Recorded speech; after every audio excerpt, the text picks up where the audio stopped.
আসসালামু আলাইকুম। আমি আজকে তৈরি করে দেখাবো কোল্ড কফি। যেহেতু এখন অনেক গরম চলছে, এই গরমে এক গ্লাস কোল্ড কফি খেলে মন প্রাণ দুটোই ঠান্ডা হয়ে যাবে।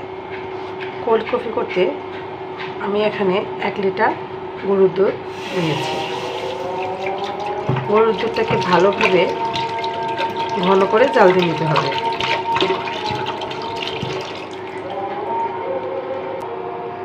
কেউ যদি ইচ্ছে করেন গুঁড়া দুধ দিয়ে কোল্ড কফি তৈরি করবেন, সেই ক্ষেত্রে 1 কাপ গুঁড়া দুধ সাথে 3 কাপ পানি নিয়ে নেবেন। ভালোভাবে জাল দিয়ে ঘন করে নিতে হবে। দুধ ঘন করে জাল দিয়ে নেওয়া হয়ে গেছে। আমি এখানে 1 লিটার দুধকে ঘন করে 3 গ্লাস করে নিয়েছি।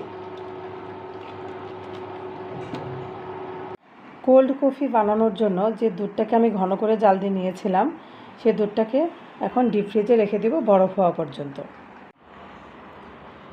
আমি এখানে নেসক্যাফের কফি নিয়েছি, যে কোনো ব্র্যান্ডের কফি নিতে পারেন।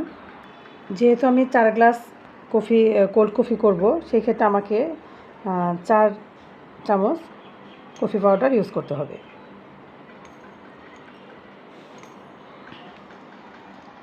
এখানে হালকা কুসুম গরম পানি দিয়ে ভালোভাবে মিক্সড করে নিতে হবে।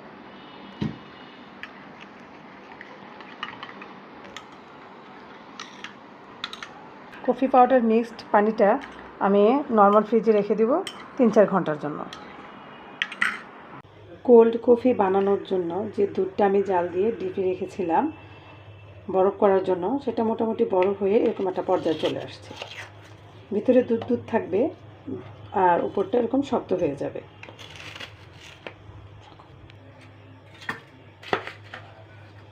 এখন আমি ব্লেন্ডার জারে দুধগুলো দিয়ে দেব।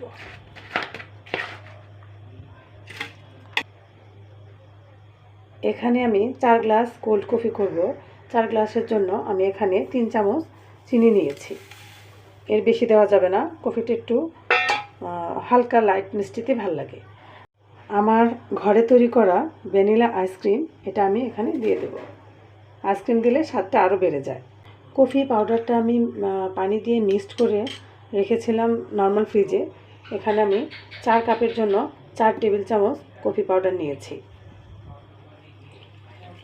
এখন আমি ব্লেন্ড করে নেব।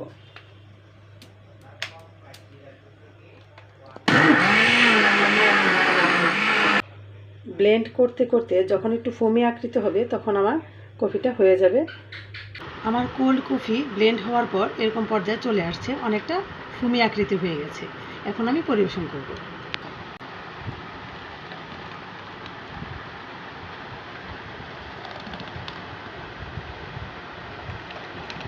আমি গ্লাসটা ডেকোরেশন করতে পারিনি, আসলে একটু মেজারমেন্ট ভুল ছিল, ডেকোরেশন করব সেটা মাথায় ছিল না, এই জন্য প্লেনভাবে দেখালাম।